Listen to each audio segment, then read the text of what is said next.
Hello and welcome to Disability in Fiction. I'm going to go through this PowerPoint really quickly since everyone here, as of now, are regulars. Is a regular.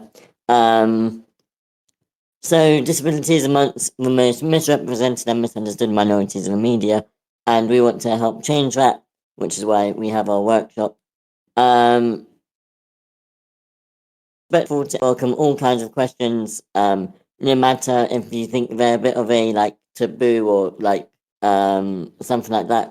Like I am completely open to any and all questions that you may ask.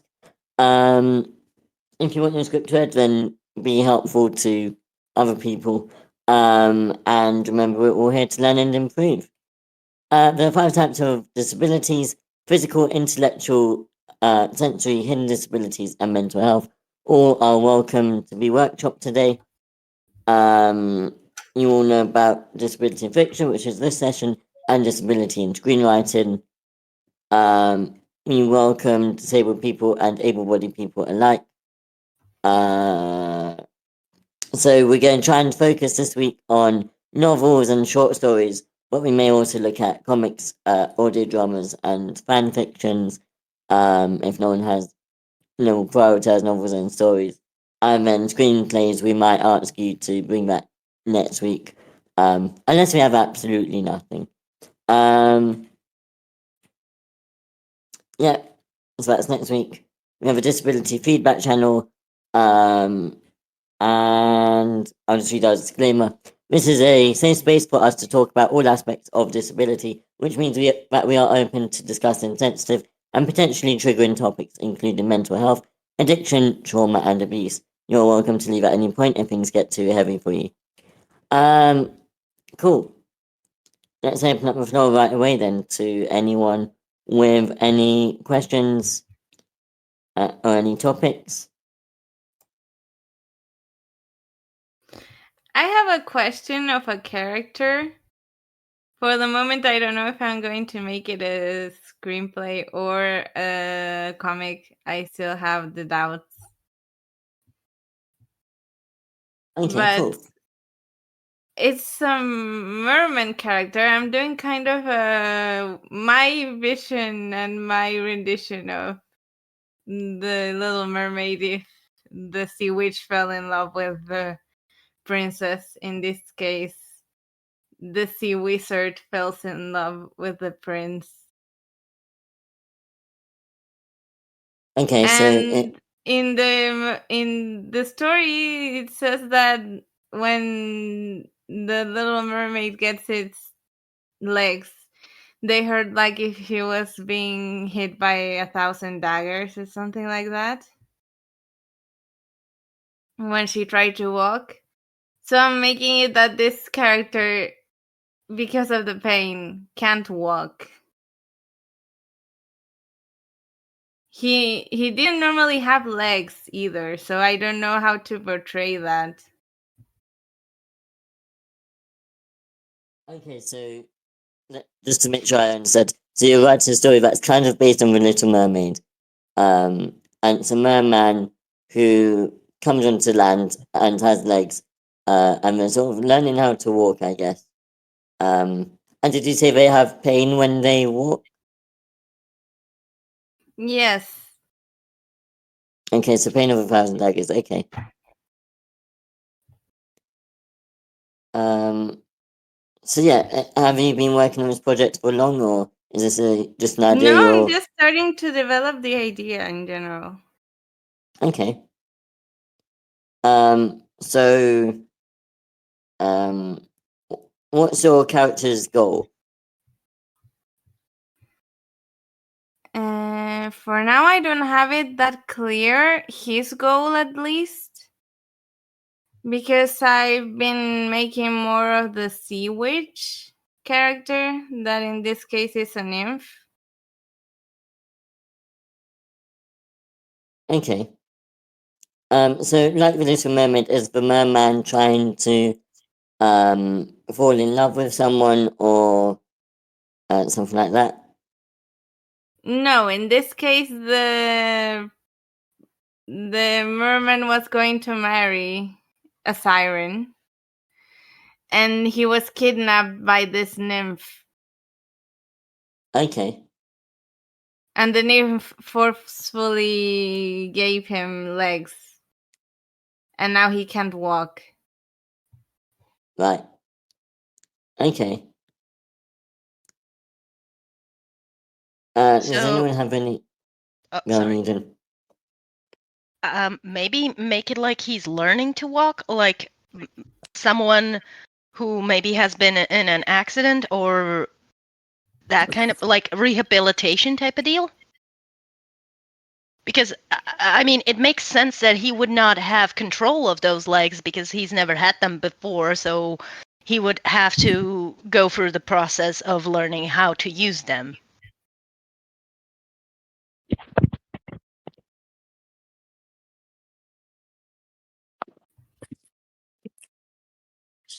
Yeah, I'd agree with that.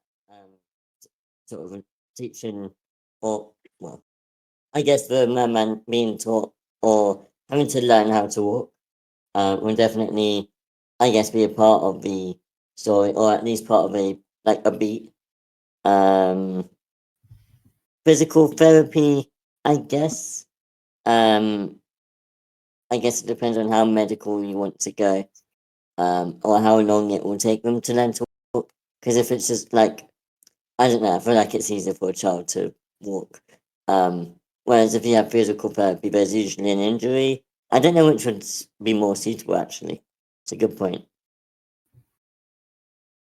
Well, the physical therapy would help to develop the muscles that he doesn't have, or that he doesn't know how to use. Good point. Yeah, because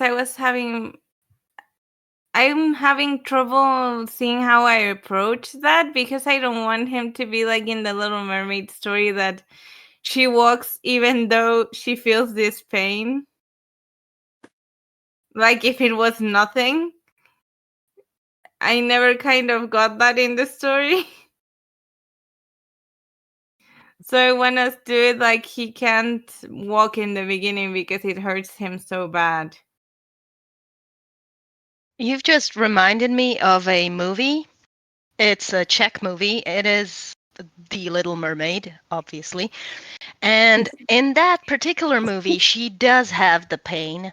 And it's even more physical because the soles of her feet are bleeding when she walks. And there is this wonderful visual where she goes to the sea to dip her feet in it. And the blood that comes off of them makes the red sunset. Oh wow.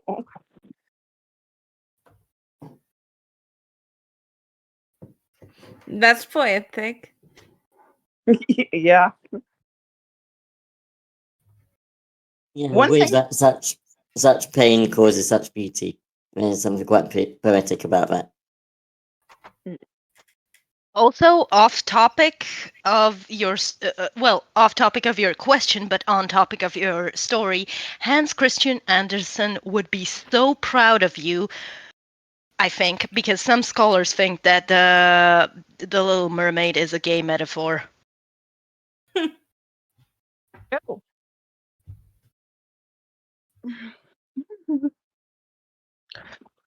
One thing that's always kind of bugged me with like the coming out of the water and just walking right away, particularly in the movie Luca, he gets out of the water, he's standing on rocks. Like your feet can be sensitized to like walking on rocks and pavement and it being hot, but it takes time. Like that's a very soft, very sensitive skin, and so just to walk on the beach or walk on any kind of a surface would be try to hand wave that kind of stuff away with, well, he's a magical creature anyway. Even if it's not said, that's probably the implication. true.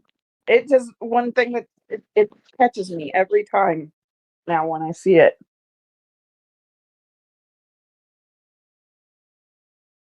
That's exactly what I don't want to happen in my story. I don't want to have the magical, like, suddenly you can walk thing.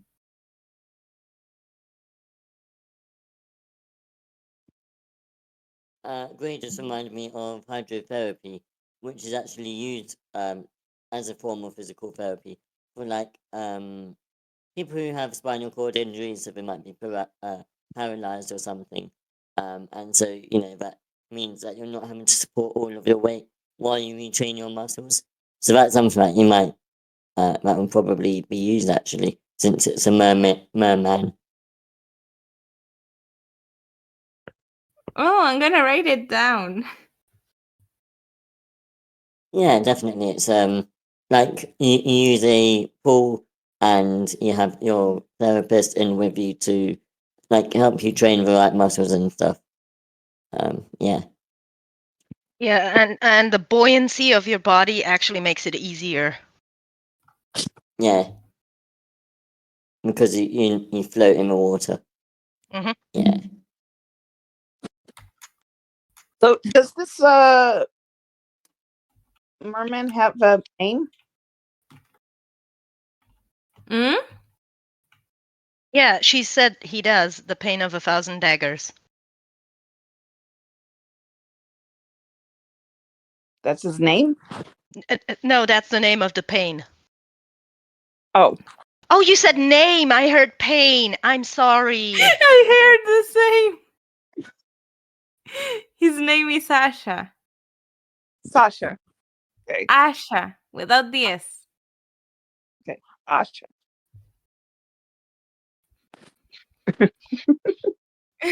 Pain of 1,000 daggers.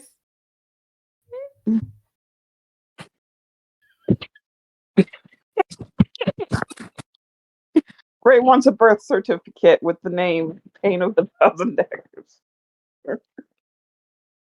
Son, I've named you after what I experienced while you were coming to this world.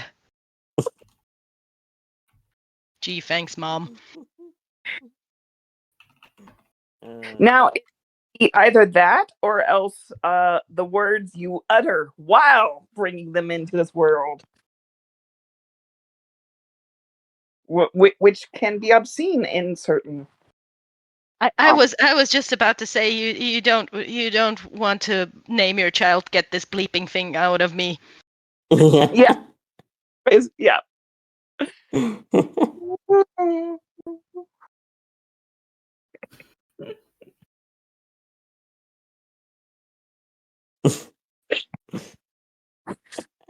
I can just imagine the child being called from across the road.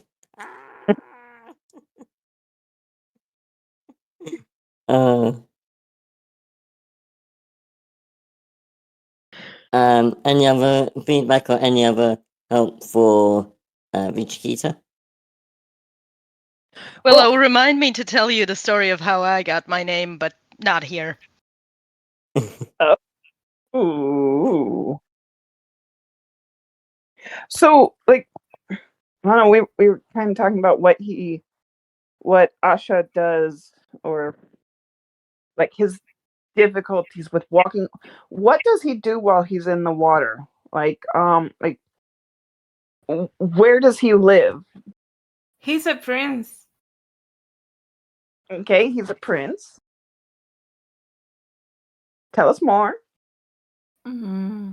Does his kingdom have a name? Irma. Irma. I like that.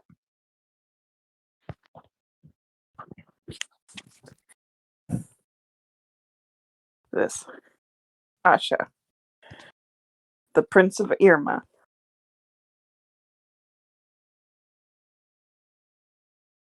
And is he the crown prince, or does he have any siblings who are in line He's for the the throne? only heir. His parents are dead. So he has to marry someone to rule the kingdom. And he doesn't do it. He doesn't want to do it. He doesn't want the responsibility. That's as far as I have built him a bit. Okay. So he's happy when he finds out that this person like stole him from his kingdom, because he now doesn't have to go with the responsibilities they were putting on him since he was a child. And does the kingdom have a regent to rule in his stead while he's gone? Or is No, it that's just in the complete problem. disarray? He's in complete disarray. There's like a council thing, and the council wanted him to marry. So the council could choose someone else, but normally they were like, because of birthright, they were crowned. But this prince in particular doesn't want to do it.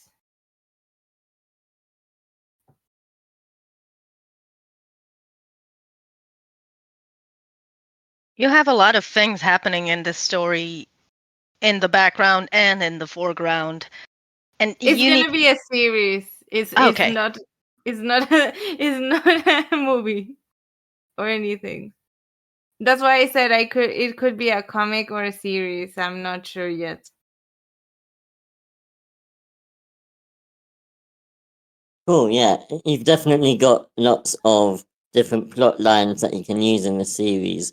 I guess I can't speak so much for comics, although Paul is here, so I'm sure if I'm wrong at any point he can correct me. But I think you've got lots of different ideas for different episodes or different strips and stuff. What was I gonna say? Oh, what would be in like the pilot or in the first book, in the first, which arc would you focus on primarily? On the senior, mainly. Because the senior is like my main protagonist in this case, because he steals the prince from his wedding. I Okay, mean, so before his wedding, the prince is stolen and he doesn't attend his wedding. okay, so we're focusing on the nymph who kidnapped. Is that what you're saying? Yes. Okay, so we're going to focus on the villain. And what is the villain going to be a main character throughout the series? Yes, it's going to be a main character throughout the series. Okay. But the merman is the protagonist. They are both my protagonists in the end. Okay. Okay. I'm then. doing kind of an ensemble thing. Right. Okay, I think it's an interesting choice to, have our main character as the, being the villain. Because usually it is, well, yeah, multiple protagonists is tricky to do. But particularly when they are they're sort of against each other. But yeah, I do like the idea of it.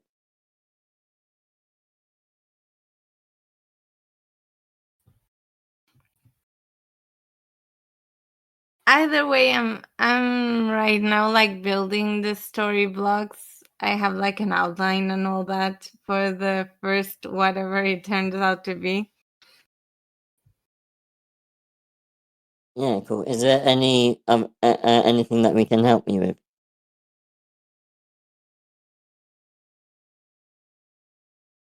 I mean, you helped me a lot with telling me that I could use either therapy as a thing with the prince, because that could help me like build his like arc.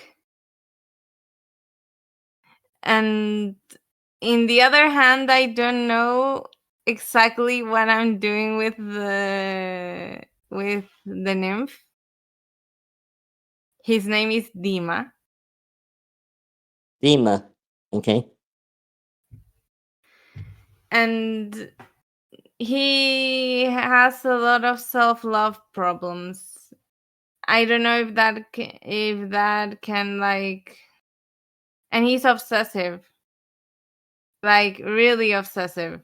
He has like a wall filled up with drawings of the prince he did himself.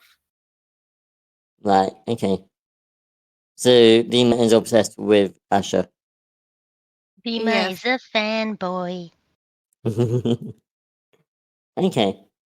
So it's not like so the kidnapping isn't motivated by trying to disrupt the kingdom. It's more just he has a crush on Asher. Yes. Okay. I love that.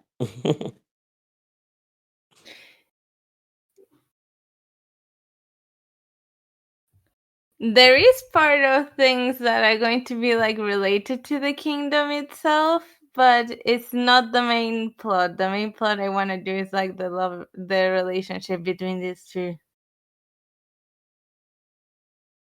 So it's going to be something like enemies to lovers?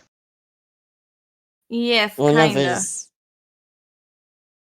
Okay, yeah. So I think we're kind of lovers already. Well, one loves, but yeah. Enemies to lovers. Cool.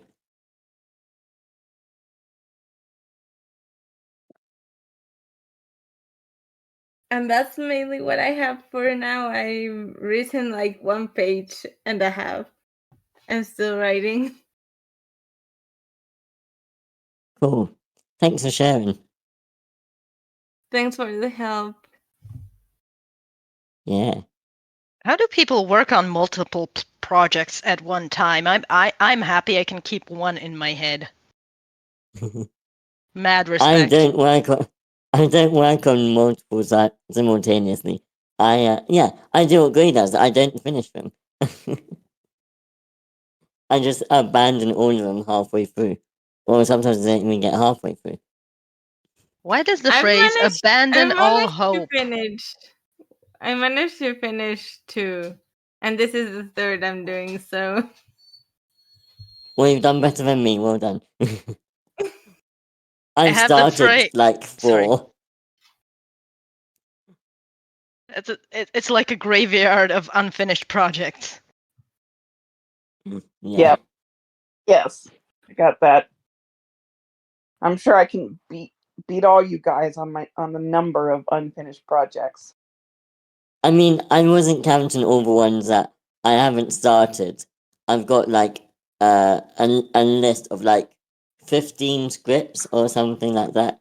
But most of them aren't started because like, okay, Joel, you need to have a little bit of self-control at least.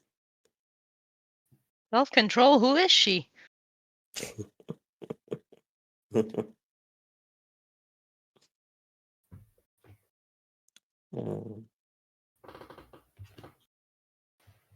Whoa. Sorry, I keep hitting my microphone. That's like the 5th time I've done it. Alright, let's open up the floor again to any questions or topics.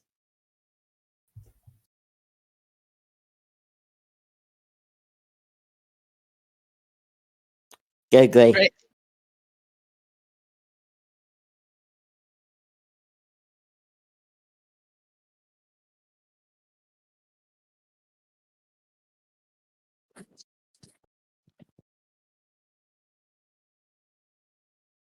Ways to indicate a character has OCD, but they don't know.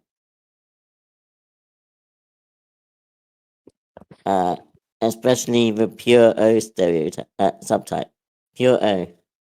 Oh, obsessive. Okay. I don't understand that at first. Okay. Let's talk about OCD.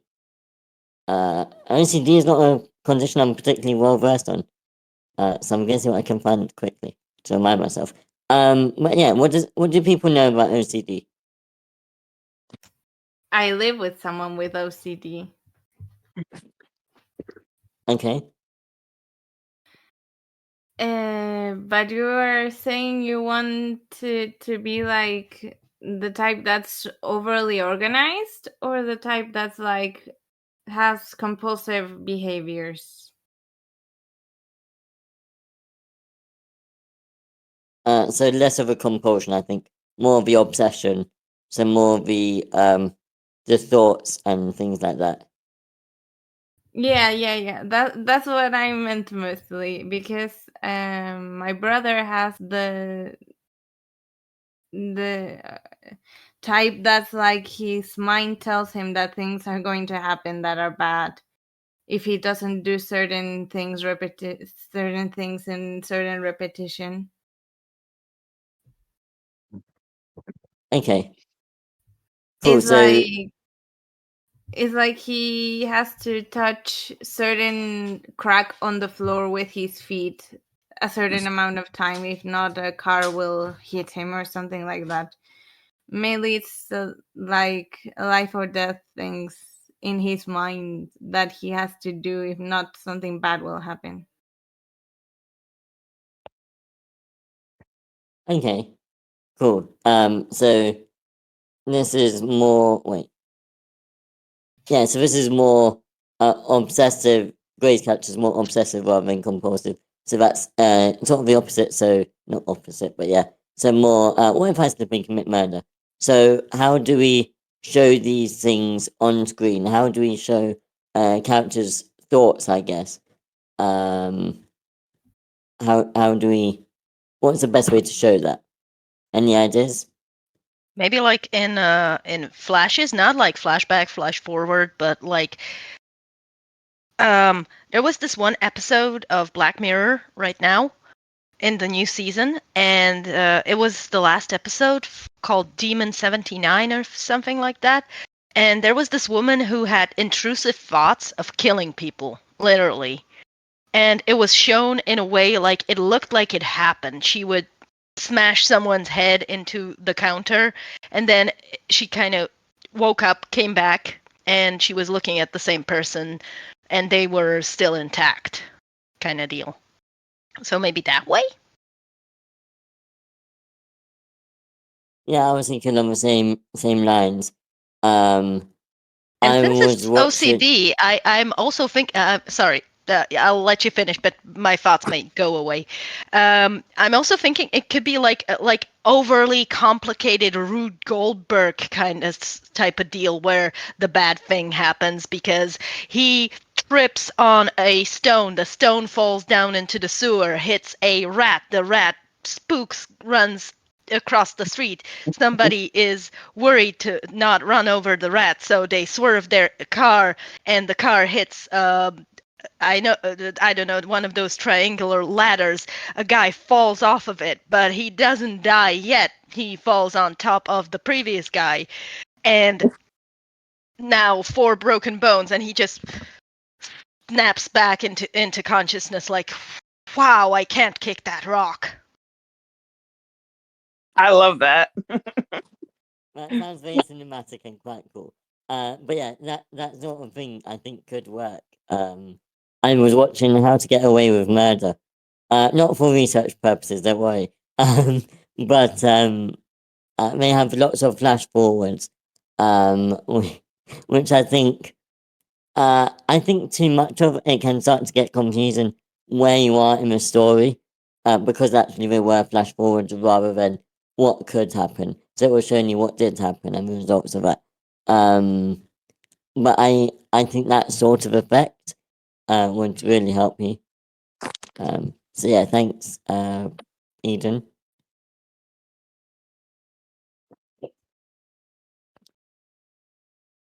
Any other ideas?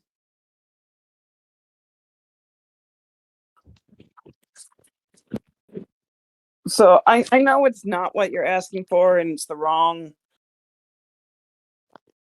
symptom of OCD. But my immediate thought went to My Little Pony Friendship is Magic, where Twilight is studying her book, and Applejack comes into the room and keeps calling her name over and over, and Twilight doesn't look up. And so Applejack taps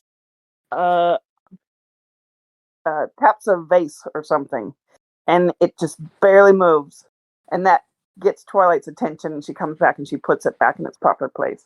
And Applejack says, "Oh, sorry, I didn't mean to startle you." So I just thought that moment was humorous, and it was really nice. It showed the respect between friends. Uh,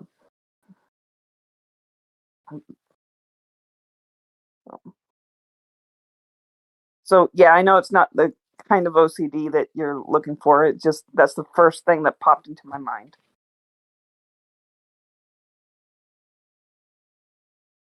Cool. Thanks, Willow. Yeah, actually, on that topic, does anyone else know of any media that shows OCD well?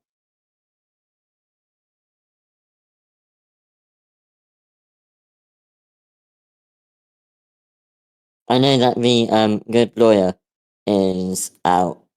I've not actually seen it yet. Has anyone seen it? And if so, is it any good at representation?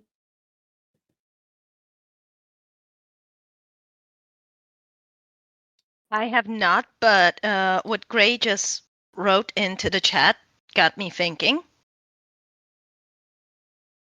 Maybe his friends are making sure that everything in his apartment is always in place, and if like the wind knocks something down, they would like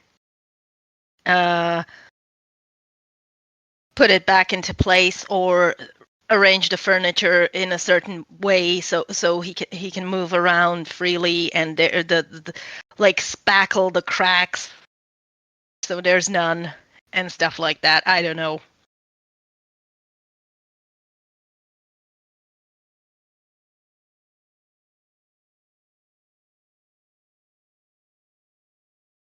And if there's a new guy in the group and they try to tell this person you have OCD, everybody just covers his mouth like, don't. We're dealing with it.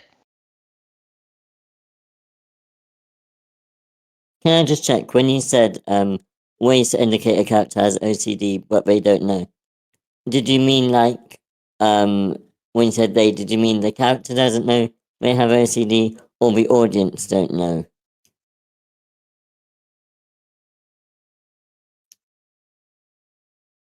The character doesn't know. Okay. But all the friends do know. And so they're helping keep the place tidy and stuff. Or actually they might just know. So you want more like an OCD coded character rather than someone diagnosed with OCD. Got it.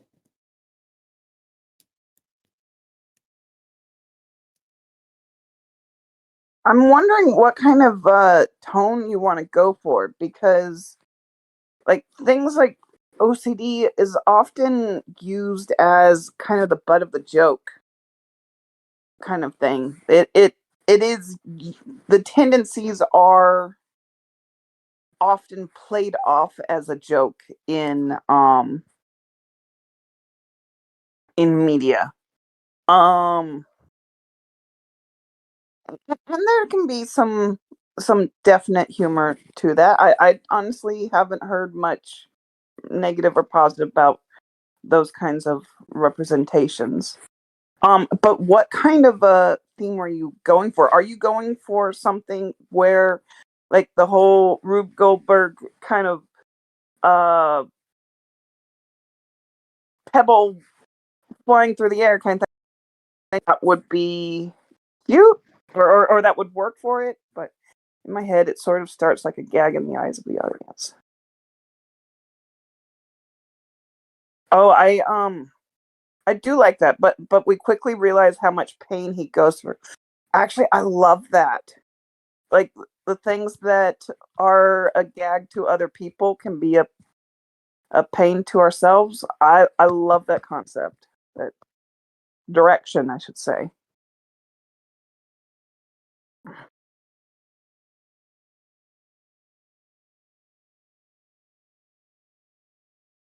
he also self-medicates if that adds to the complexity.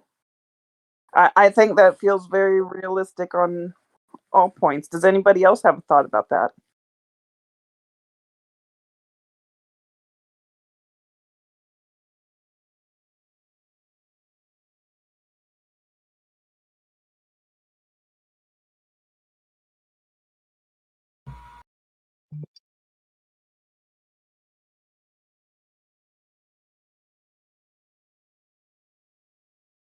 I'll be honest, I think, like, honestly, is there any place where substance abuse is not common?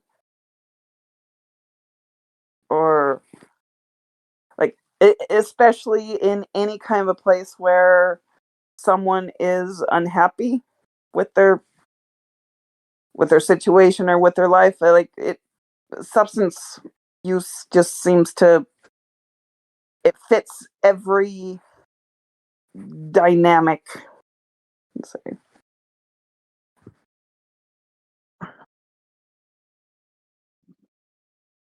Even more so, yeah.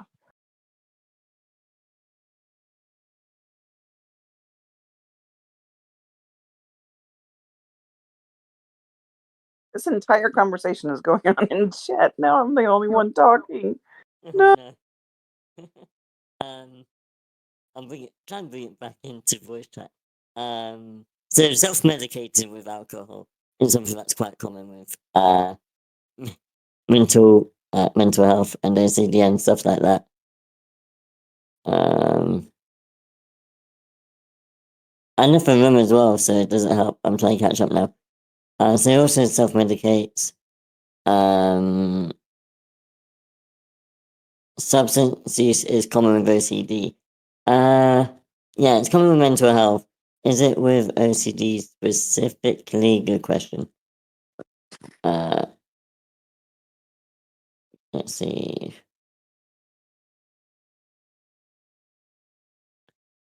It says here, some people with OCD may have or also develop other serious mental health problems, including depression, eating disorders, anxiety, and hoarding disorder.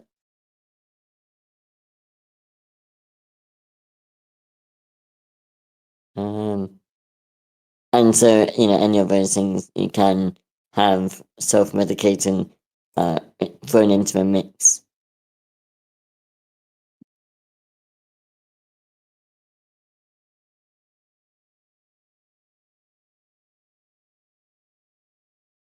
Oh no.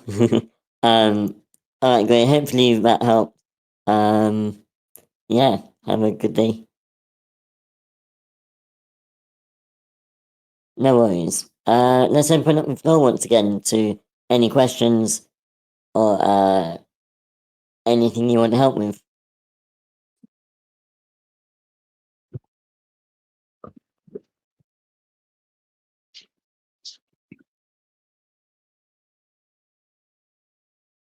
So, I got questions. Okay, one of my problems is I don't even know what my question is. So, there's that. That's relatable. All right, so I've had this story idea for ages, but I keep, I don't know, pushing it back. Basically, the day-to-day lives of North Pole elves.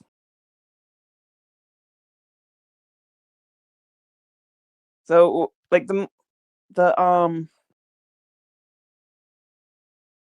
Christmas movies are always about, Christmas, and we see them on Christmas, or, working feverishly up to Christmas. But, like, this gets more into their interpersonal relationship, their bureaucracy. Yeah, basically. Okay, so one thing that Santa wouldn't even be in it. He might be referenced, or you might see some hints that he exists, but this is just about the elves. And one thing of the way that I imagine it, and then I hate myself for imagining it. One of the stereotypes I have seen called out many times is fantasy creatures, especially in goofy outfits, being portrayed by little people. And in this case, the entire cast would be made of little people. Like, I don't know, like I run through a few different ideas and stuff, and then I kind of hate it because it plays even more on the stereotypes, but not okay. I need to. What are you struggling with about this? It sounds like you're writing about the lives of elves for 11 months, the other 11 months out of the year. Yes. Well, for sorry. yes. I have experienced fought. So, Hey. there was this TV series, I think it was called Spy Dogs, or it was like Spy Dogs, but it was a cartoon. And there was this one episode that you reminded me of. So it was about the dogs being the actual elves of Santa. And Santa himself was a doofus, like to the point he didn't even know it was Christmas. And basically, the dogs, being the elves, ran the whole show. So what I'm thinking is kind of like that. Like, Santa is not even the main thing because the elves do all the work and make all the preparations and maybe even drive the sled and everything. And Santa is just the front man, just the front figure. And he might not even be real, if you know what I mean. So the plot twist is that they're actually the most important. Oh, absolutely. They'd be the most important.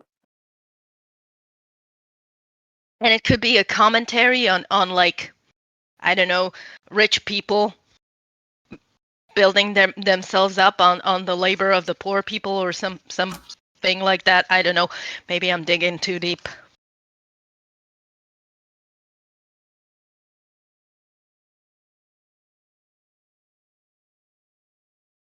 I do kind of I do like the idea of you don't even know whether Santa Claus is real or not, or whether or not he's just put on by all of these elves that make the system work.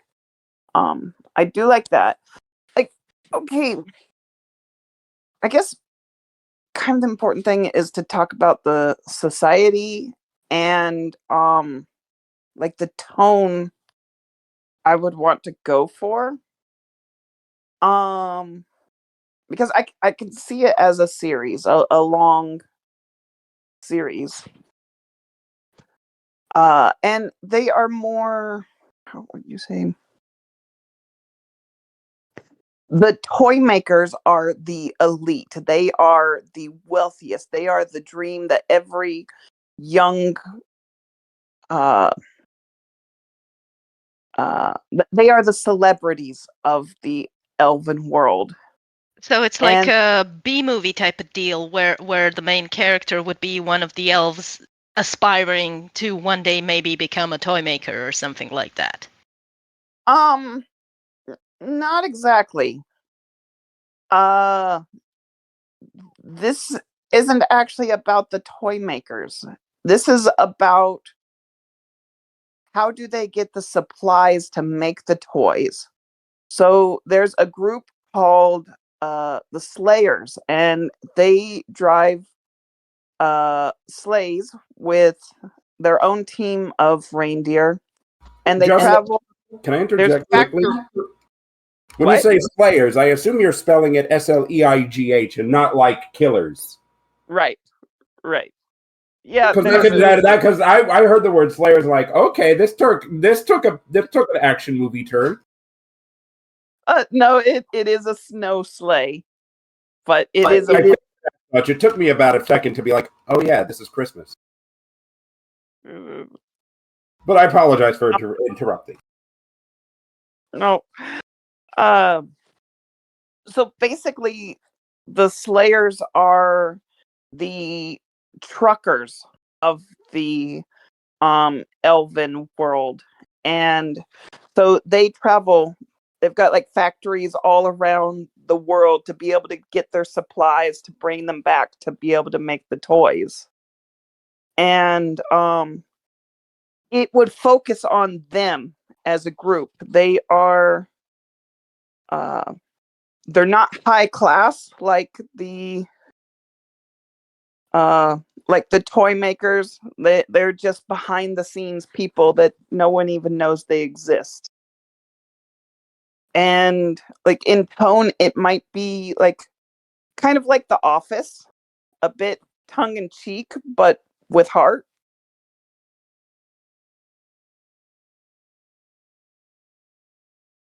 Does it even make any sense at all? Makes sense to me. Some of the some of the things I have trouble though with is coming up with ideas. So I mean, for example, like conflicts and such. So for example,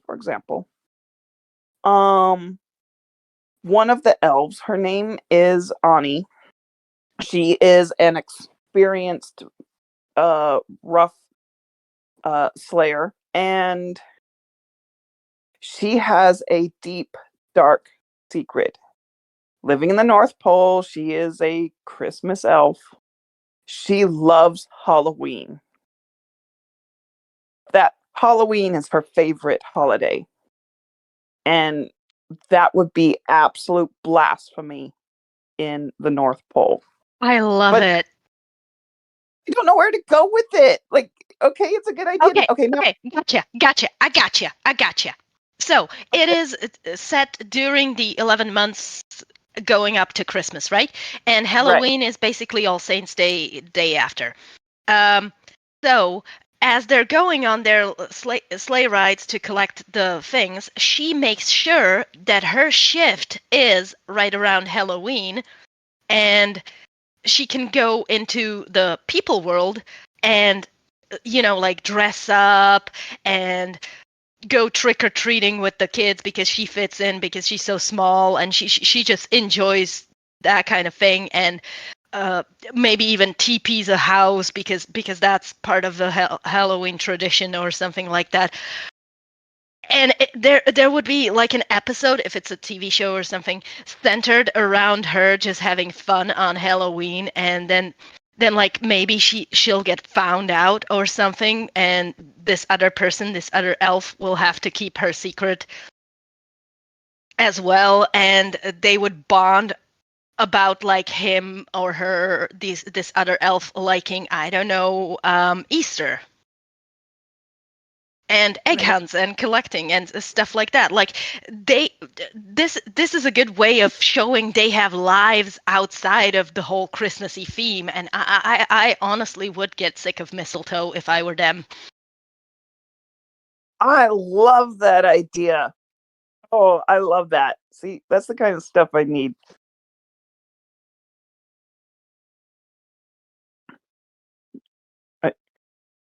Yeah, I love that kind of an idea. Also, sorry for the monologue. Brain went pew pew, mouth went running. You know what? Sometimes that's a good thing. Thanks, Eden. And yeah, cool idea. Having Halloween being my favorite holiday, and the conflict that causes.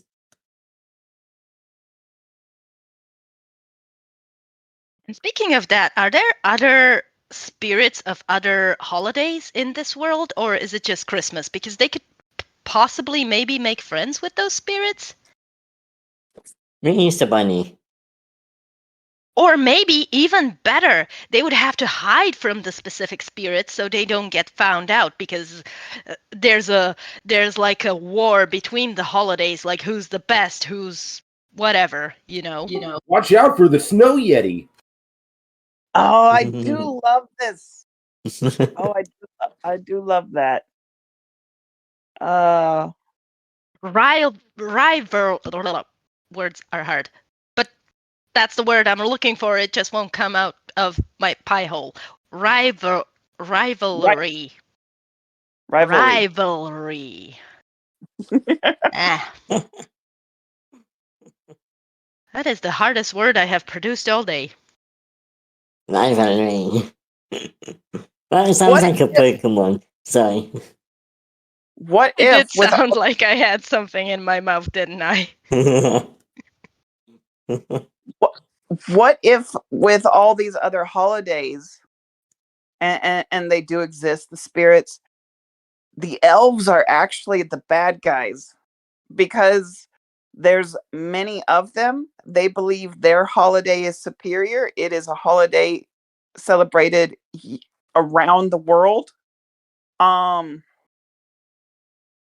It, what if, I don't know, the elves are elitist pricks about their holiday. Elitist trick elves? That's never been done in fantasy. Down, boy. Tolkien wishes he thought of that. Okay, maybe What like do they that. think of stuff like Tolkien and stuff like and Dungeons and Dragons, which has made them into something else? Is that a theme that you want to explore? Not quite going in that direction, but it is intriguing. You know what? These humans have bastardized us into these tall, lanky, bow and magic using snobs. And then there's Bob the Elf, who is actually obsessed with D&D, and he's like, yeah, you're right, while hiding his little D20 in his pocket. Or worse, they think we make cookies and trees. I love that.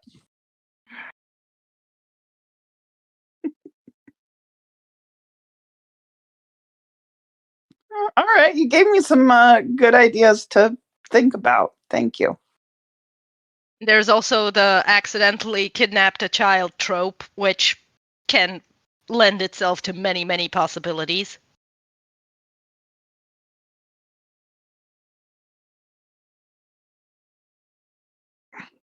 Great. Now we got the origins of Elf, the Elf movie.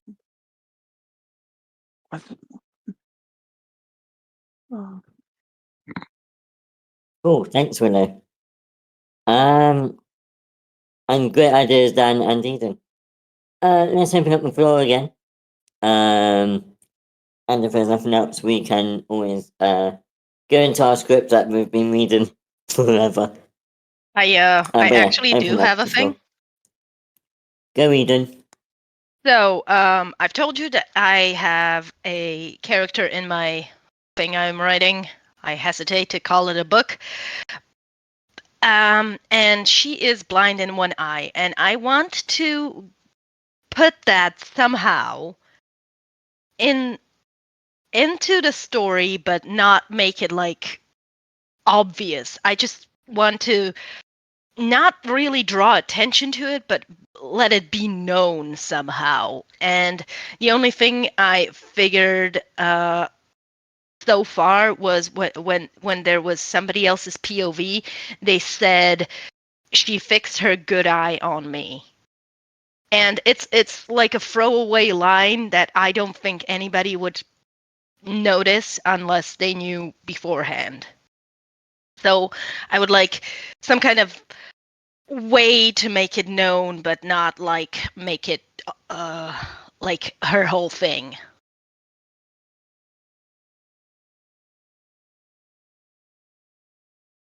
Okay.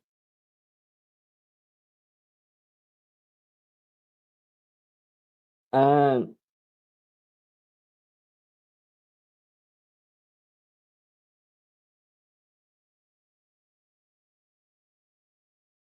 sorry, I was kind of listening and then I lost all my notes because I always make notes on other people's projects because I have a rubbish memory. So yeah, just to recap what you said to make sure I understood. You have this throwaway line of a character who just says, "We fixed a good eye." What was your sort of question? I guess. Sorry. The question is how to make it known that she is in fact blind in one eye, but not make it the focus. I Hi, see. Dan. Oh my. I guess that just saying that works because that infers if you say the good eye, that infers they have a bad eye, and so then you would start wondering how good the vision is. And I think a lot of people would automatically jump to the conclusion that there is complete blindness. And so actually, I don't think you would need to change it, to be honest. And anyone disagree or? Would definitely affect her. It wouldn't just be how people see her, which it would be, but it would still affect her in some way. Like I would assume she wouldn't have any peripheral on that side. Definitely. So especially if like let's say if she were a fighter of some kind, she might overcompensate she knows that someone coming from that side is a weakness to her, so she might overcompensate to that. Or maybe somebody grabs her by the shoulder, just well-meaningly, and since it's on her blind side, she immediately snaps around and punches them in the face or something. Yeah, that I do like Paul's answer. No depth perception. She tries to do something that requires depth perception and fails. I actually don't know anything that requires depth perception besides watching a 3D movie Well, that I she mean, might fail at. A lot of things Just- actually, like catching an object. That's there are actually lots of things that you need depth perception for. say driving or riding a bike. I Yeah. don't have depth perception and I can drive just fine. You don't have depth perception? No, I don't. I had strabism corrected and I don't have depth perception. Oh, okay. Well, okay. I mean, each person is different, but I guess most people who have no depth, but why can't I say it? Depth perception wouldn't be able to do some of these things like catching or those sorts of things. Oh yeah, that's true. I can't aim for shit. Yeah, so stuff like that. So if you can't aim, then it becomes harder to fight in combat. And stuff like that. Or maybe estimating distances.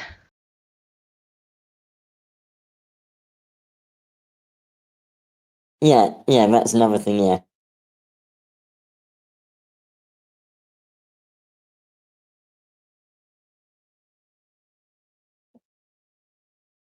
Also, Paul, no, it is not illegal to drive with lack of depth perception. Not in my country, anyway.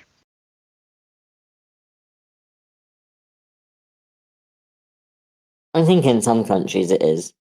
I have I'm to not sure check if about the it's UK. illegal in the US, because if so, I'm in trouble.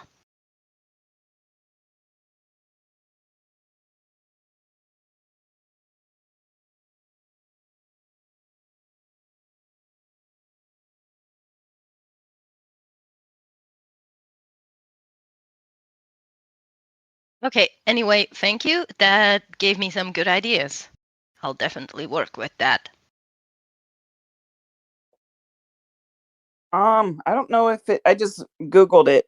I don't know what the law says. Depth perception is a requirement in order to operate a motor vehicle.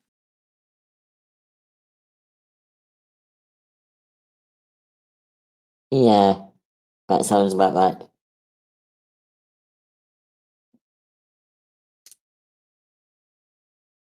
People who grow up with vision in one eye can often judge distance and depth almost as well as a person with vision in both eyes. So how does your character lose her vision in one eye? He was born like that. Okay, so I don't know, based on this one phrase in that I Googled,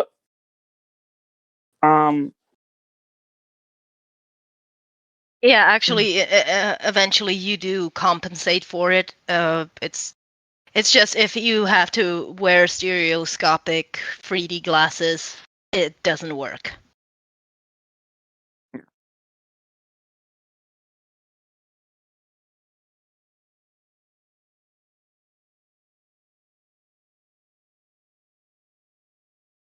Why is okay. it important to get across to the audience this character trait? Because she's a bona fide badass, and I want people to know that badasses can be blind in one eye. Oh yeah. Yeah. Does her eye have a distinct look to it? Actually, no. Again, I based her on a friend of mine, and I genuinely cannot tell. I had to ask her which eye is the good one and which one is the bad one.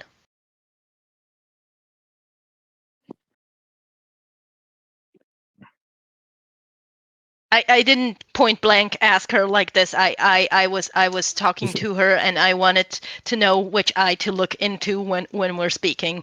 So I popped the question, and she was actually quite, happy that I was being so considerate. Yeah. I never know how to ask that question when like you see someone with a lazy eye, you're like, which one do I look at? Welcome, New Hemingway.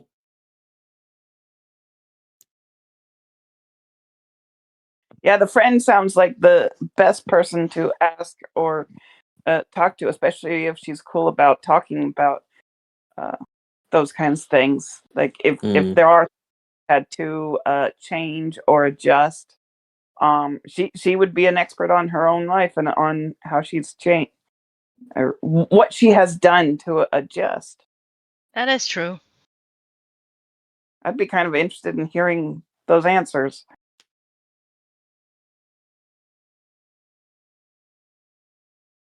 Yeah, I'll come back with charts and receipts. All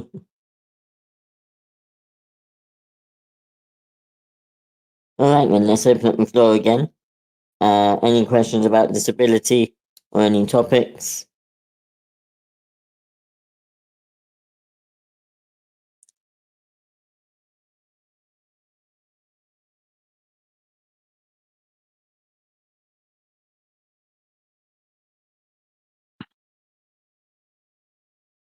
All right, if there's nothing else, do we have enough people to read a script? Good question.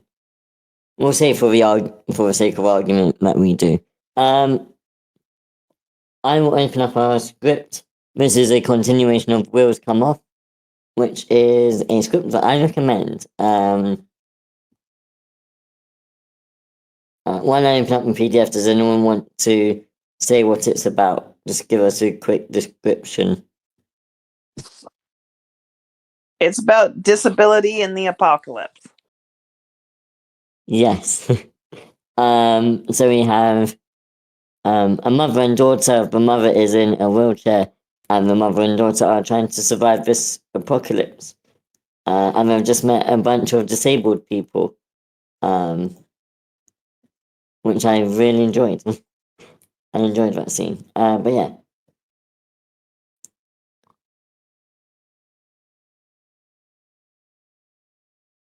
I think this might be the quickest my computer has ever opened a PDF. Can you tell me again what it's called? Because I do have it on my end. I just It's called Wheels Come Off. wheels come off. Okay.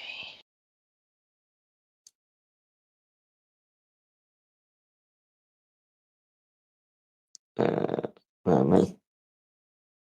Got it.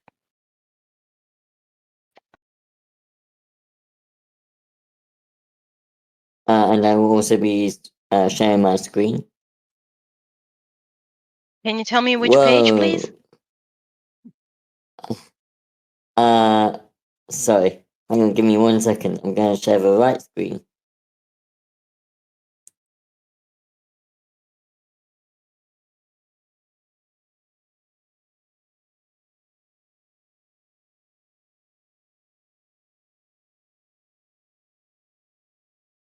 Ah.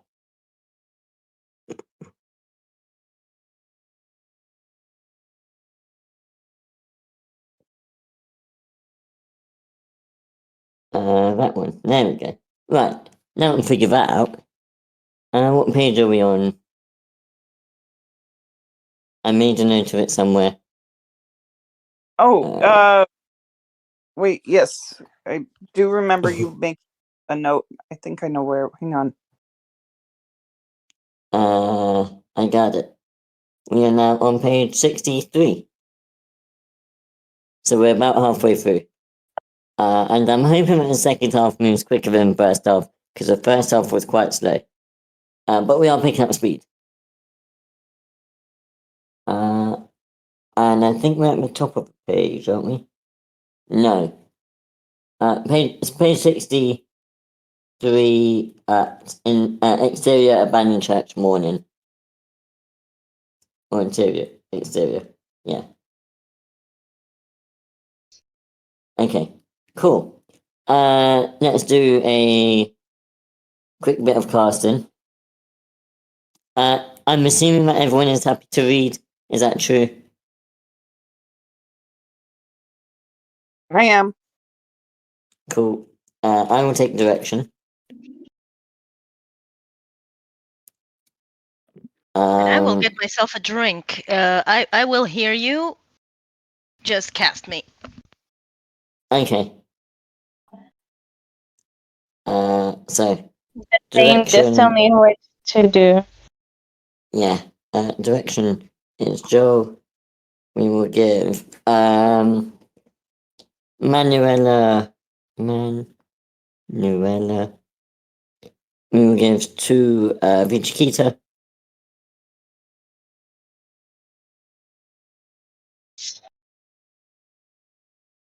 We will give I forget what my mother's called.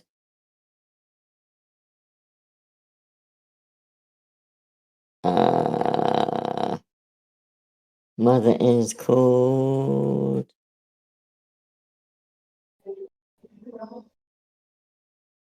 Wow, where is it?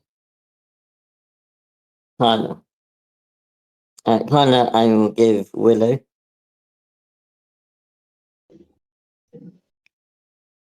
I will give Tony. He wants to be a really cute tiny robot. Me. Eden. I shall give you Tony. Eden. We are gonna have to double up. So,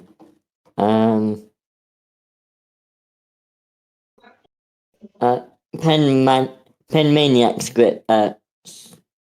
Yeah, I don't know how to say your username. But hello. Would you be up for reading?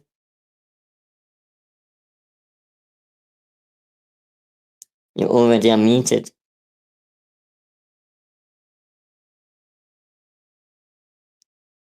Okay then. Luke Hemingway, are you up for reading? Sorry. I was called to do something, but I'm here. Okay, no worries. We're still casting at the moment. Maniac script, can you hear me?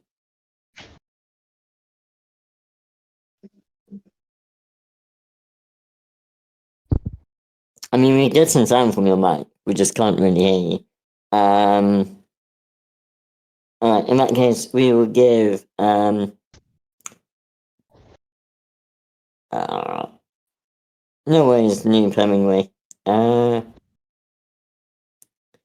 will give Eden, Ari, Paul, are you up for Eden? Sure. Cool. I will give you Sax. Who else do we have? Andrew, who wants to read Andrew?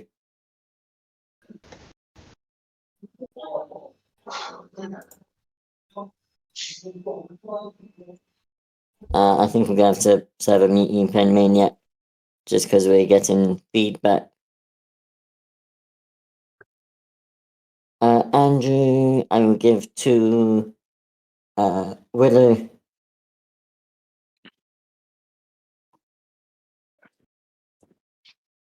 Who else do we have in these scenes? That looks like it for the near future, and I will cast as we go. But for now, that is our cast list. If everyone's got up the PDF, I'll give everyone a few seconds to get up the stream. And I will also link this script.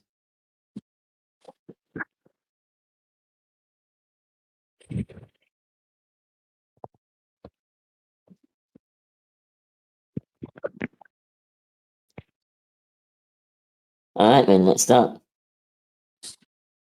Exterior abandoned church, morning. The group eats breakfast. Manuela, Ari, and Coret stand around the pulpit. Tony is perched on it with a holographic map of Ross Lake over his head.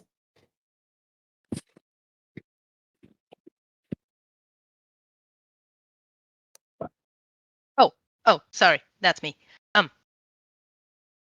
That's Corey's cabin. If it's still there, we're staying for as long as we can. Coret taps Ari's shoulder and signs. Ari translates. Corey says there's no bedrooms on the first floor, but we could rearrange things if you decide to come. Thank you. My mom will probably say no, but I'll try. They go back to the map. The map zooms out. We're walking in the same direction for another day or two then. But then? Angle. Their paths overlap for a bit, but then diverge completely. The lake is in a different state. That walk is weeks long. We're about ready to head out. Exterior abandoned church, morning. Ari and Sax converse at the front. Sax holds Ramona's hand, still visibly upset. Coret and Trey walk behind, also holding hands. Next in line, Andrew pushes Carla and talks her ear off. Manuela is last. She walks alone in silence. Do you want to play a game with me? Sure. What are we playing?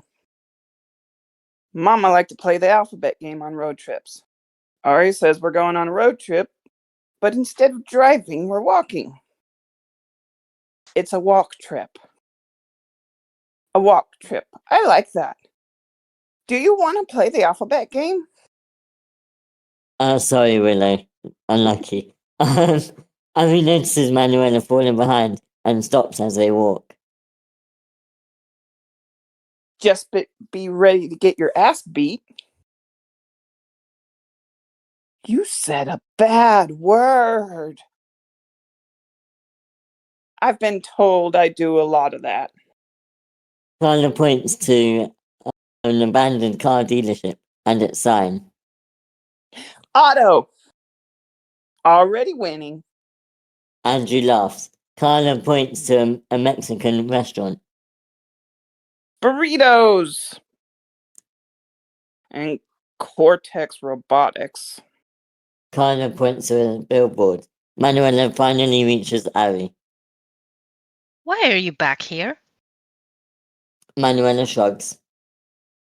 We usually split up in pairs and meet up every few hours. I go with Andy, and then I seem attached, so. And they seem attached, so I guess you're coming with us today. Soundtrack White Houses by Vanessa Carlton. They hit an intersection and the group splits 3 ways. One goes right, one goes left, one goes straight. Exterior city day. Manuela, Carla, Ari, Andrew, and Tony move through the city. Ari basically talks at Manuela, who very rarely responds.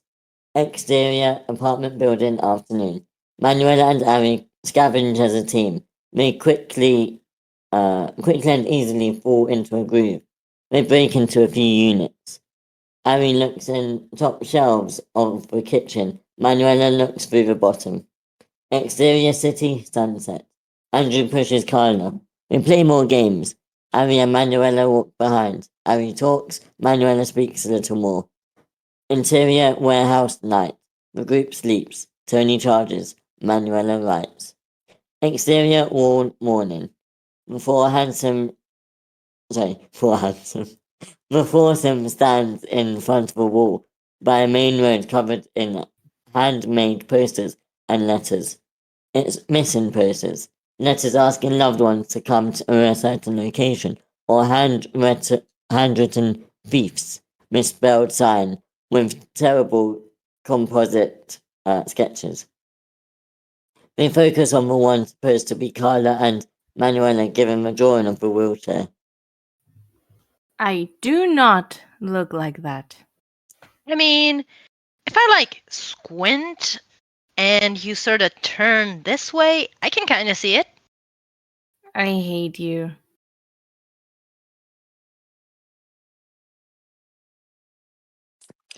If my chin was that fucking big, I would have not been voted best face in my senior class. That's all I'm saying.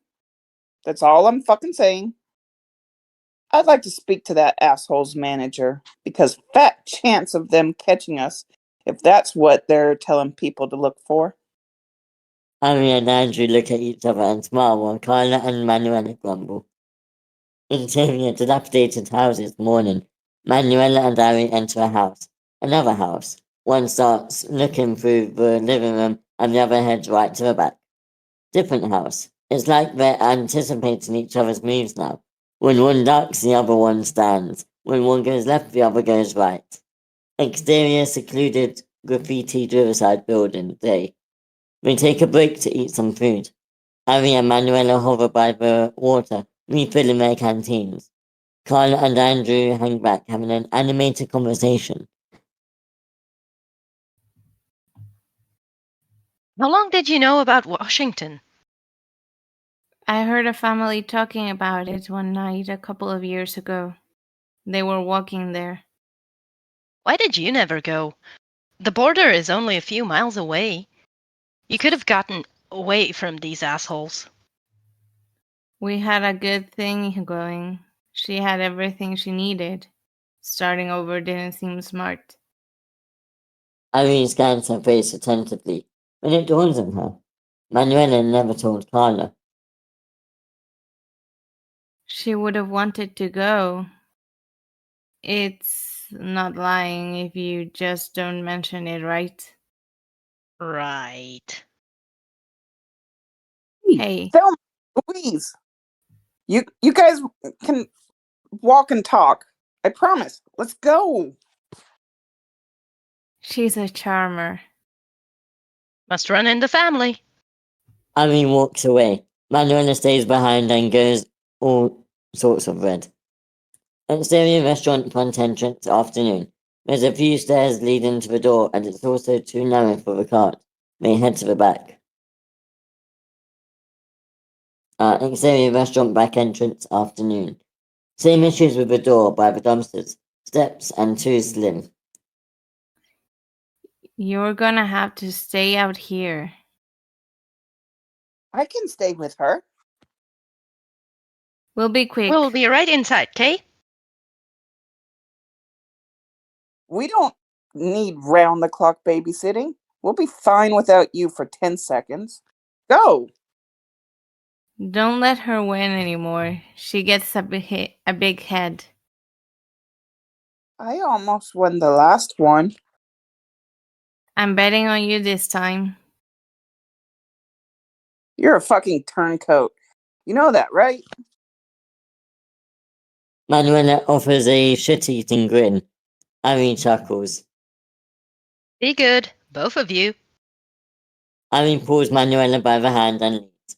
They head for the door. It's locked. We have to run to the front entrance. Interior restaurant dining room. Afternoon. Fancy restaurant. Mostly intact. It feels both organic and high-tech. Color palette. Bluish green. The chairs are translucent resin barrel. The pedestal tables seem to have been chiseled from ice caves. Acrylic panels ripple overhead, along with grey clouds of stainless steel mesh. Floors and stone surfaces look as if they've been watermarked. Visuals based on inspired by Adria's restaurant, Enigma. They're bewildered. They look at each other and smile. This is cool as hell. There's an air of ease between them.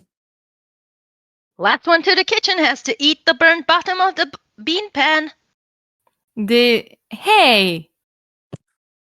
Before Manuela can finish, Irene takes off and laughs. Manuela follows. She's laughing too. She's clearly losing. Interior restaurant kitchen, continuous. That's freaking cheating. Not fair. Irene laughs. We look through the kitchen. Not much to find. Interior restaurant pantry, continuous. Depleted. Manuela looks under the shelves. She shines her light, and a trio of rats disperse in a hurry. Nothing. Next shelf. No rats, but she sees a weird shadow all the way down by the wall. She investigates.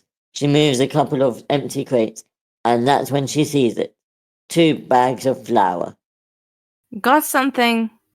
Manuela runs out of the pantry and into the main kitchen. Interior restaurant kitchen continuous. Manuela shows off the bags to Ari. Yeah, really? Would those be good? Tonton says that as long as there's no mold in it and there's no weird smell, it should be fine.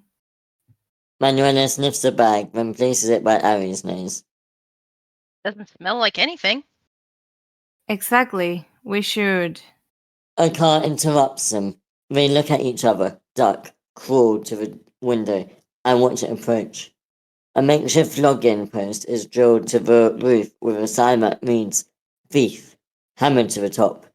A beat-up, unresponsive man is tied to it with his arms over his head. The car stops. Manuela and Ari duck again. The car doors slam shut. Male voices are heard. Manuela peeks and sees 3 wheelers head for the side of a building, the same side where Carla and Andrew are.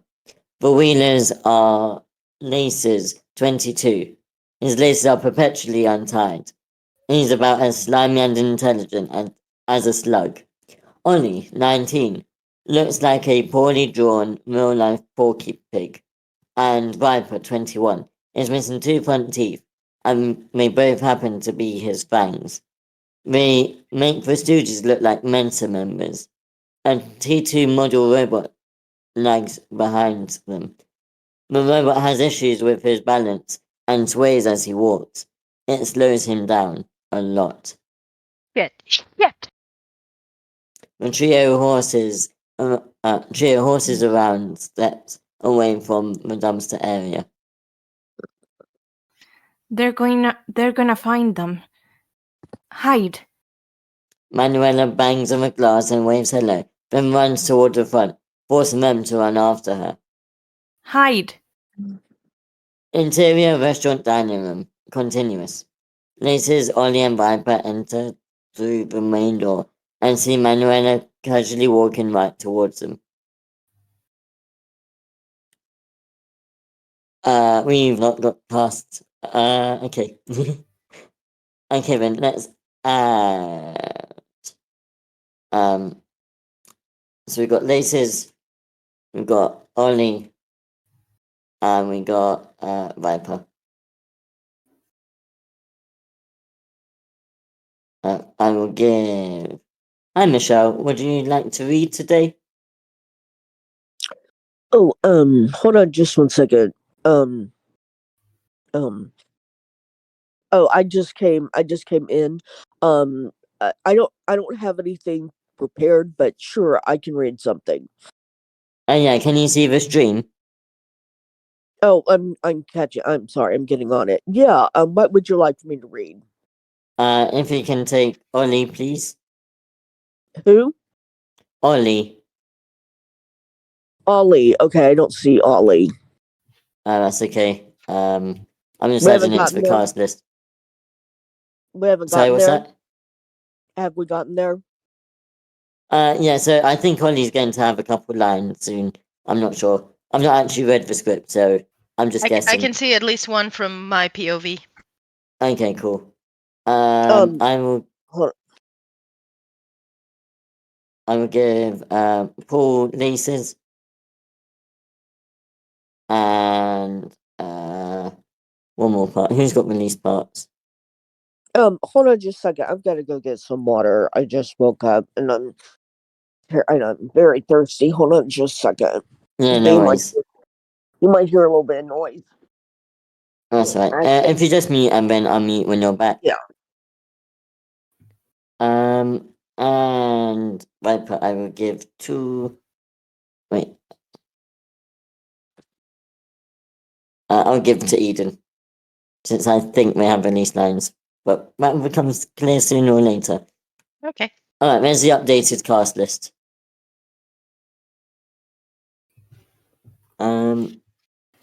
Okay, so interior, restaurant, dining room, continuous.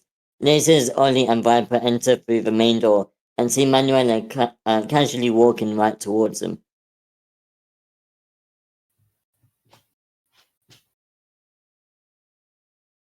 Paul. Huh? Your line. Lasers. Oh, I'm Laces. Yeah. Who are you? Manuela smiles and playfully pretends to be the hostess. Table for 3? Our VIP section is right this way. I asked you a question. Amy walks out, clearly playing along with Manuela's ruse. The chef special today is incredible. Highly recommend. Manuela glares glares at Ari. Ari offers an unspoken "what" in return, feigning ignorance. The guys immediately fall prey to Ari's so-called Medusa shit and are immediately smitten. Who? What? What can I get you, gentlemen? Ari pretends to be holding a pad and pen. She waits to take their order. The trio of idiots look at each other confused. And now we wait.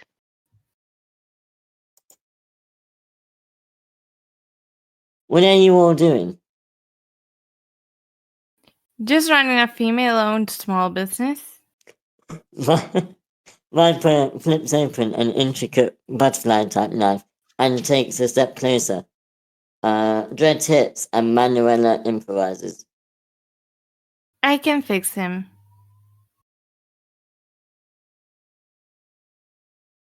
Who's Viper? Oh, I'm Viper. Sorry. You. Ow. Manuela I walks missed over. the Manuela walks over and opens the robot's back panel. Easy, the 0 moment point of this position controlled Unauthorized joint access to motor. control panel. Manuela's hands move deftly as she seemingly fixes things. His angle trajectory should be based Unauthorized on a access to single control panel. objective optimization process and linear interpolation.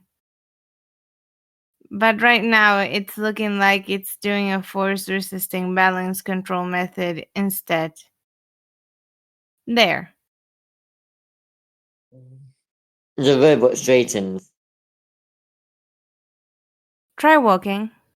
The robot walks straight. The guys look wildly impressed. How'd you do that? Anthony Cortez is my dad. He's the guy who made these things. Manuela knocks eyes with Ari, letting her know to follow. Okay, well, you're welcome for that. And now that we took care of it for you, well, get going. Bye. Ari continues to play along. It was such a treat to meet you, gents. We really appreciate you stopping by. Be sure to rate us 5 stars and leave a good review. Again, me. You didn't? You're not supposed to be here. This is our turf. Exactly. That's why we are on our way. Thanks for letting us know. Manuela and Ari are about to reach the door when it opens. You aspirins left the... Manuela and Eric make eye contact. They both freeze. You. Manuela immediately recognizes Eric and takes off running to the back, yanking Ari behind her. The three guys also run and quickly surround them. The girls have nowhere to go. You know her? That's the thieving bitch we've been looking for. The one that stole my shit and broke my Tony. Look, I'll own up to the food, but I didn't break anything. I told you that. He just needs a new battery. She fixed this, Tony, and Shut your says she's snout. Wait, I'm supposed to be Ollie, right? Yeah. Yes, and they're supposed to talk over She- each other. She fixed this, Tony, and says she's Cortez's kid. Maybe you do only just need a new battery and... Ollie stops talking. Eric walks up to Manuela. She doesn't flinch. He forcefully squeezes her face with his hand. You fucking stabbed me. And you burned my house down. Sounds like we're even. A thief with a big mouth? Liz laughs. Eric glares at him and he immediately stops. One's gonna get a kick out of cutting your hands. Maybe I'll ask if I can do it myself. He should come and get me himself instead of sending you sentient tarts. He says we gotta bring you in with your hands. You ain't ever said nothing about your tongue. He ain't ever said nothing about your tongues. Interior restaurant dining room later. The girls on the floor tied back to back across from their empty backpacks. All the bags' contents as well as what was in their pockets has been dumped on one of the tables. The men can be heard in the kitchen throwing stuff around. Could you reach my waist? Probably. Why? Never get caught with only one knife. Learned that when I was 13. There's a tiny pocket blade tucked into my waistband. See if you can get it. Manuela quickly realizes she asks Ari to reach inside her pants. She tenses up. Her breath hitches when she feels Ari searching for the knife. Found it. Cut me out and then I'll do you. As soon as she's free, Manuela cuts Ari's rope, then jumps to her feet. She clears the table and starts ripping open both bags of flour, then piling it into a mound at the center of the table, across from the door that leads to the kitchen. What are you doing? We need to get off here before they find Andrew and my mom. How is baking going to handle 4 grown-ass men? Flour goes boom. One of the first things my dad taught me. Ari looks confused. Manuela stuffs their bags. She throws Ari her bag, then straps hers on her back. The only thing she keeps are the 2 lighters. She tests them. They both work. I'm gonna make this go everywhere, and it's gonna light up. Got it? I don't. Very confused, actually. Manuela clumps a couple of the cloth napkins that were strewn about, sets them on the table and lights them. They immediately go up in flames, starting a small fire. Just Tell me what to do. Tie back as much of your hair as you can and duck. When this goes off, you run for the door. Don't look back. Don't wait for me.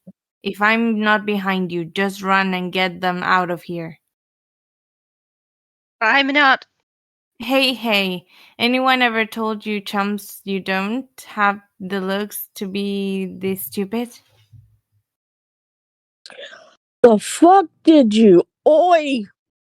Manuela punches a mountain of flour with both her arms, and the cloud goes everywhere. Now! Flour rains down on the flames, creating a flash fireball. Harry bolts to the door, only falls on his ass. The other three come running. Manuela throws the handfuls of flour she kept in her fist into the fire to create a small explosion, then bolts. Get back here. They tried to chase the girls, but Eric limps. Laces trips on his untied laces and falls. Ollie can't stand on time, and Viper is too far behind for it to matter. The girls are gone. You fucking morons. Go get them. Exterior restaurant continuous. Ari is a few feet away, looking back at the door expectantly. Manuela runs out and passes Ari as she pushes past her. Go, go, go! Exterior restaurant afternoon. Manuela and Ari run to the spot where they left Carla and Andrew. They're not there. Manuela and Ari are immediately alarmed and take off running down the alley looking for them. Exterior alley. Manuela and Ari peek over fences and look anywhere they think Andrew and Carla could have gone. Nothing. They start to panic. Manuela climbs a fence, then the roof of a one-story house, which gives her a better vantage point. She spots them in a backyard a few houses down. Manuela jumps off the roof and runs in that direction. Ari follows. Exterior house backyard, afternoon. Carla and Ari sit under the shade by an empty and filthy pool. They chat while dangling their feet over the edge. And movies? Do you remember those? We used to go to them Manuela storms into the backyard. She's fucking livid.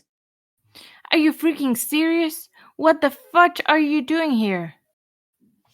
What? It was hot over there and you took forever. I knew you'd find us. You're... We should get going. We need to meet everyone else soon. I'm going to pause quickly while we do a quick cast swap. Michelle, are you happy to take Carla, please? Okay, no problem. Since We we're haven't having got- to talk to herself all the time. That's okay. Also, this We is the haven't got- second time I've heard that flour explodes when it's suspended in air. I also didn't know it exploded in air. I was surprised by that too. Maybe No, it's no, just no. meant to be more I- cinematic. I knew that. I said it was the second time I heard about this. Oh, second time you heard about it. Oh, I knew that it was flammable, but I didn't think it was that flammable. You know what? I wait, want to wait. try it. I know, right? Seriously, me too. I don't want to get evicted. I don't want to get evicted. I have a Yeah. backyard. Oh, okay. Well, anyway, Also, I so- thought Ari was a boy. I don't think so. I think there's a bit of a lesbian crush here. There was a lot of she mentioned when describing her actions, so she's definitely not a boy. Yeah. Right. Manuela drags the cart and tips it on its side. Oh, okay. Where are we? Manuela is Chiquita. Come on! Carla lifts her arms and Manuela wraps her hands under Carla's armpits, then begins to drag Carla to the cart. What took you so long? We got Distracted. We got distracted and lost track of time. Ari knots her brow. Manuela silently tells her to let it be. Exterior afternoon. Manuela and Ari each chastise their partner. Ari scolds Andrew, who looks remorseful. Manuela scolds Carla, who rolls her eyes. It's reminiscent of parents reprimanding their children. Manuela and Ari hang behind as Andrew pushes Carla. That was impressive. With the T2, I mean, that you knew that stuff. Oh, I have no idea what I said. It's just words I heard my dad mention all the time. The thing just had one of the control switches in the wrong position, but they don't need to know that. We look at each other and burst out laughing. Manuela and Ari go through a gas station market. They're fully in sync by now. I move like a well-oiled machine. Manuela now mostly out of her shell, and Ari have an animated conversation. Kyle and Andrew do the same. Dusk, another intersection. The other two pairs join the foursome, and they merge into one larger group once more. Exterior abandoned carnival night. Manuela, Carla, Ari, Andrew, Sax, Ramona, Corat, and Trey have set up camp for the night in the center of an abandoned carnival. The large dilapidated rides loom around them. Interior abandoned carnival ride, bumper cars, night. Manuela sits in a rusty bumper car. She's listening to music, writing in her notebook, lost in her thoughts. Ari jumps in the car and sits next to Manuela. Manuela rushes to slam the notebook shut. Ari pretends not to notice. Who's almost ready? Manuela removes one of her headphones. Ari repeats herself. Food. It'll be good in like 5. Cool, thanks. I told them to save you a burnt bottom. Right, of course, cheater. Not my fault you can't run fast. Manuela smiles back. Silence. She tries to hide her nerves. What's that? Just a thing I like to do. Writing? Manuela nods. What do you write about? Stuff. Stuff like what? Stupid stuff. You could never write anything stupid. What do you write about? Manuela hesitates. Well, there's something about Ari that makes her feel safe, and she relaxes. A lot of things. Private investigators, the ballet, outer space, and rocket ships, submarines, video games, weddings. Manuela blushes at the accidental admission and backtracks. Weddings? Only once, and I ripped that page out. It was terrible. So you like to write fantasies? I guess. Ari holds the wheel and fake pushes the non-existent pedal. If this was a real car and I could make it move, where would we go? The ocean. I've never seen it. You've never been to the beach? My dad kept promising he would take me. He never did. Something always came up. He died as king of the liars, sitting on a throne of broken promises. Ooh, she does have a flair for the drama. I like it. That vulnerable moment hangs between them for a beat. Close your eyes. What? You're going to the beach. Close them. Manuela laughs, but stops when she clambers up under the intensity of Ari's stare. Ari is looking directly into her my tongue won't work. Ari is looking directly into her eyes, never breaking contact. Close your eyes. Come on.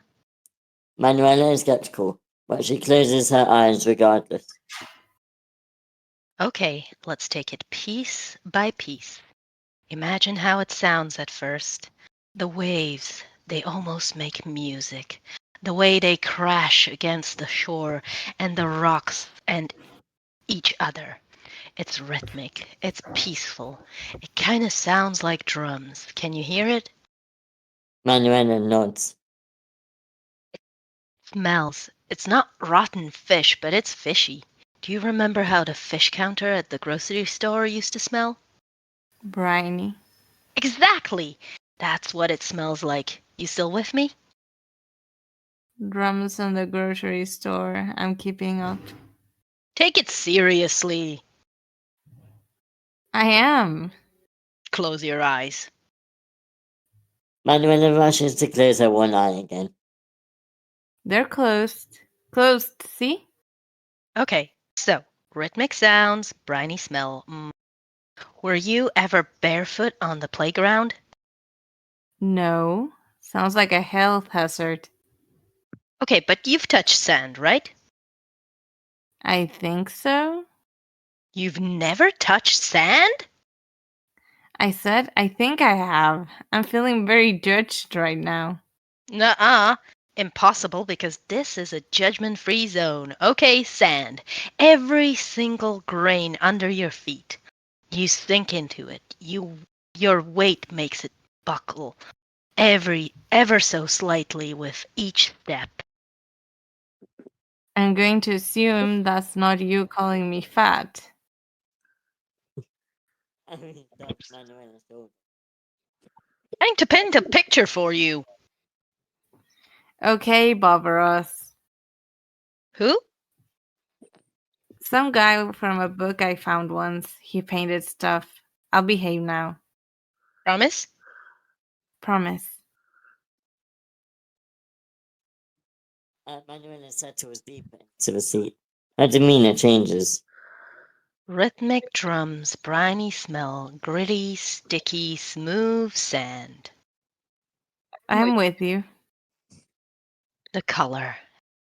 It's lighter blue at the shore, but the further deep it goes, it gets darker and darker and darker until it's almost black in the distance, right on the horizon. Do you see it? Manuela nods. Walk up to the water. It's going to come at you fast, but don't move.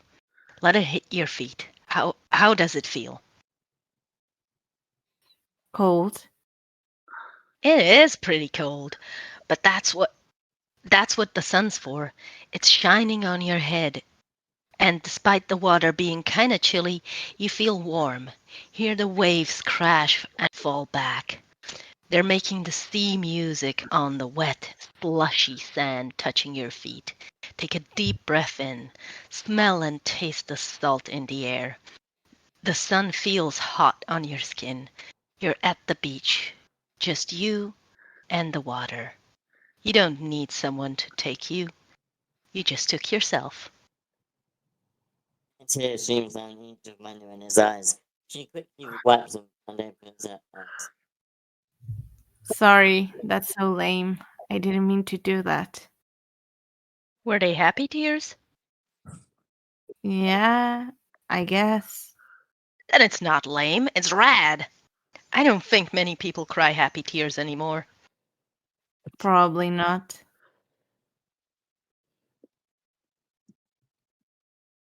They smile at each other. Manuela relaxes again. We're breaking the norm here. I fancy myself a rule breaker extraordinaire, Nels. Nels? Manuela, Nelly, Nels. You look like an Els. Never been called that in my life. Well, you just were, Nels. Manuela blushes. The things she's feeling right now are overwhelming in more ways than she could explain. So, your first trip to the beach was good enough that it left you a little emotional, huh? It was. I got my work cut out for me for the second one then. Got a plan to make it better.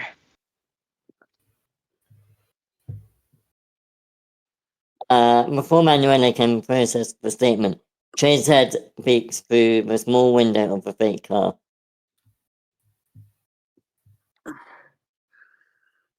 Oh, we haven't done Trey. There, hello, welcome. I've just seen your comment about the word lame. We'll talk about that at the end. I mean, actually, we need to come to an end soon. Oh, actually, we've just got this little section. I'll read it then. If you don't come now, Andrew's going to eat both your plates. Andy, don't be a pig. Who raised this kid? He's a savage. Come on. Soundtrack, Into the Wild by LP. Ari opens the little door, holds the edge of Manuela's t-shirt sleeve and pulls her. Manuela follows Ari's lead, and instead of doing the logical thing and exiting through the door on her side, she calls and exits through Ari's side. And we will stop there. Thank you very much, everyone, for reading. Yeah. I have a question. Yeah. Question. So, were any of these characters disabled? Because I came in a little late. Yeah, so, Carla is Manuela's mum, and she's a wheelchair user.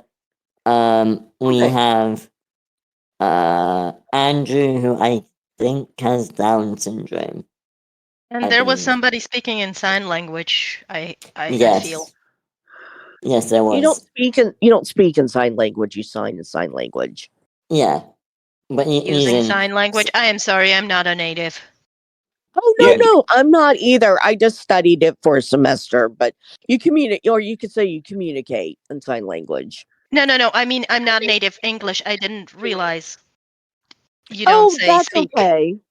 That's okay. Don't worry about it. I mean, for someone who's not a native, I mean, you do fabulously. And I love your accent. I'm going to try and see if I can find the place where they were all introduced. Thank you I for did like that. And I did not realize I had an accent. Everyone has an accent. Yeah, so Andrew has Down syndrome. We have, scroll down, Kearney, who is deaf. We have Mamona, who is blind. Oh, we have Sax, who has mild cerebral palsy. And I feel like we have another person. Does Ari have a disability? I was just wondering the same thing. No, she doesn't. Really? Well, at least it's not described. As if on Key Meddler, Ari even, talks fast, feels deep, fully open to the world. That is interesting. That I do find that interesting too. So yeah, we're going to watch two able-bodied people fall in love. Surrounded by disabled people. Right, exactly. I mean, I feel like they could have at least done like one of them, like an interabled relationship where one of them's able-bodied and the other one's disabled. But I do love this. Oh no! I was I was kind of excited to meet all these different people, and like honestly, I forgot most of them even existed. I definitely didn't remember Sax. Yeah, I forgot Sax too. Well, in fact, I've forgotten Sax already. Sax had riches, but he was cerebral palsy. Yeah, I need to remember this. So, Ramona is blind. Huh? What's this? Did this get produced into a movie? I wish it did. It's not. It's on the blacklist from last year. Okay. I think it's last year or the year before. I really want to see this made. I don't know. I feel like it could use a bit more rewriting. There's some of the action that I get really confused about, like when Manuela and Ari are escaping, and Ari gets Manuela's knife, and then Ollie's there. Like I don't quite understand. And like the first third of the script was so slow and so boring. Like there were many times it's like, can I just give up now? Like I'm amazed that it got on the blacklist because I'm amazed that people didn't just give up. But yeah. Loved And it. I'm certain what they're doing. Like we've got these robotics, but we don't really see robotics actually going on in the script. Like I have no idea what function any of these robots have. Like, why do the Three Stooge guys keep and value their T2? That's a good question. Maybe it was explained in a part of the script that you guys already read. I don't think so. Because, I mean, Willow's been here almost every time we've read. Oh, And Yeah, okay. I've not memorized. I don't remember any reason. I They missed do the just very. seem like big, stupid robots that are mostly have some sort of fault. It seems like they're the kind of robots that, like assistance robots that people care about, but we're not seeing the robots do any kind of assisting. We're not seeing any kind of I don't know, relationship or fondness. Like we have Tony, and we've seen Tony a couple of times, but he's basically Google. He's either Yeah. his battery is dying or he's Google. Yeah, maybe it's like a smartphone thing, and so it acts as a smartphone but doesn't need the internet or cell service or something. But then why make different sizes of them? Why have one that fits in a backpack like Tony, and then make the same model that does the same thing that's human sized or whatever? I assume the T2 is bigger. But yeah, thank you. I think we're going to finish up there. Thanks, Amanda, for coming. Anyway, Fantasy Workshop starts now. But yeah, I hope you all enjoyed that. We'll continue reading next week. Joel, I just remembered last time I read a script here with you, you forgot to give me the coin. It's no big. I don't know what I would use them on anyway, and I don't have a lot, but you know. I will give out coins now. But yeah. And Thanks if all you for don't coming. remember, I don't have to have that one extra. I'm just saying. Yeah. Cool. I will double check. But thanks everyone, and see you next week. Thanks, y'all. Bye. Bye.